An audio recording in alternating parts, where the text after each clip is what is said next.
Alright, this just came in. It's a Vortex Ignition for my bike, and it's tuned by the best Twisted Development. I'm really excited to try it out. How is that? How is going to make the bike feel different?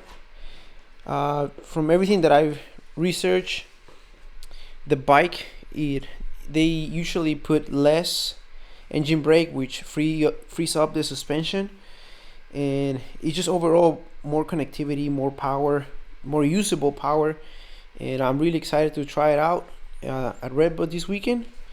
It's first time ever getting a Vortex Ignition, and the cool thing is I can transfer these to my next bike and so on. I just have to get it remapped, but you keep this, and I'm so excited. Okay, so the way this ECU comes is with 10 maps. As you can see, these are my maps. Number 1 will be the best torque and power. Number 2 will be aggressive. Number 3, more engine braking. Number 4, keifer style, and so on.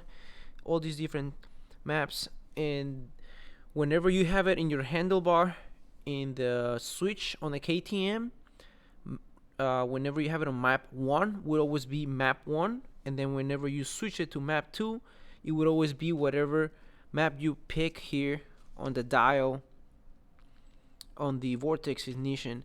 And to have it right in the middle, you're always going to have it on 555. That's completely like it's zero out in a sense.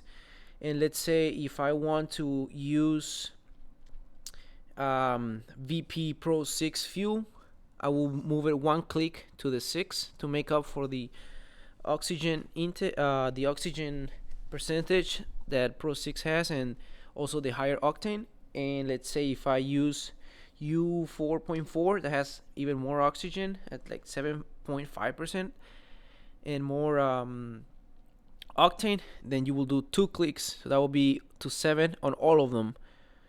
That will be to trim the fuel.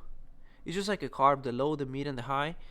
But that's a cool thing, because you can have 10 maps, and then if you decide to run a different fuel, all you do is adjust the low, the mid, and the high on the ECU, and you can run it, and then you can just dial back to 5 on all of them whenever you decide to go back to the other fuel. And so far I really like this Vortex. And the issue that I was having is so on my KTM 450 I was running the stock gearing 1351. The bike was super jerky, and it just wanted to wheelie out everywhere.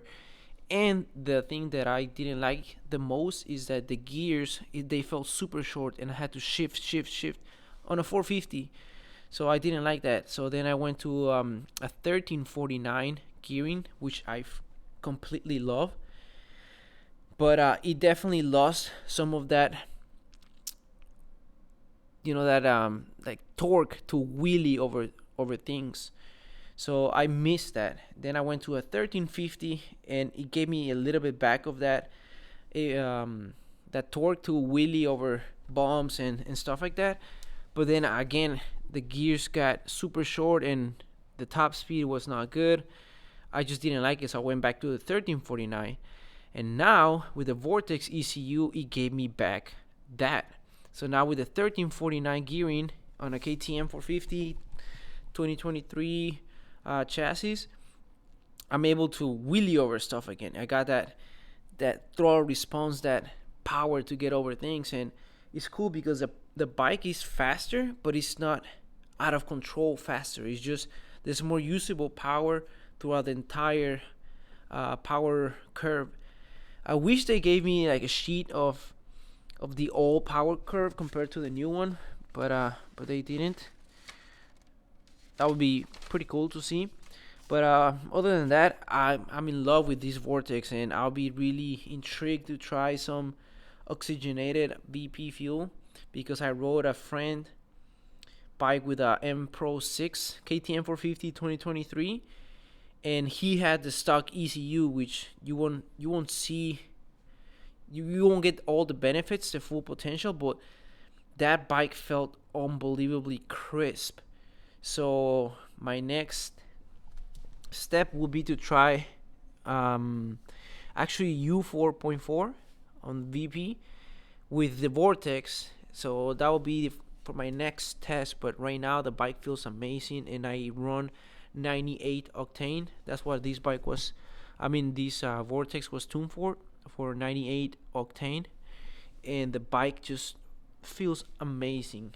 It's honestly one of the best purchases I made for the engine. It just gives you that much more options, and you're just more happy with how the power it just rolls on, and it's just unbelievable. And like I said, whenever you get a new bike, you just transfer this Vortex to the next one. So it's a good investment in my opinion, and not necessarily because you're super slow. It's not like you won't need it, because like I said, it just makes more power everywhere, and surprisingly makes riding the bike easier. And it's kind of like you wouldn't think that, but and I didn't think that either until I read it. And it's actually better. It's easier to ride the bike even on map 1. But also, I would say what helps on my bike is the gearing that I have, the 1349. Because if I had the 1351 stock gearing and I had map 1, it would probably just completely wheelie in every gear and any part of the track. So that makes a big difference, and finding that perfect balance of the gearing, I think, is key. And for my personal preference, I really like the 1349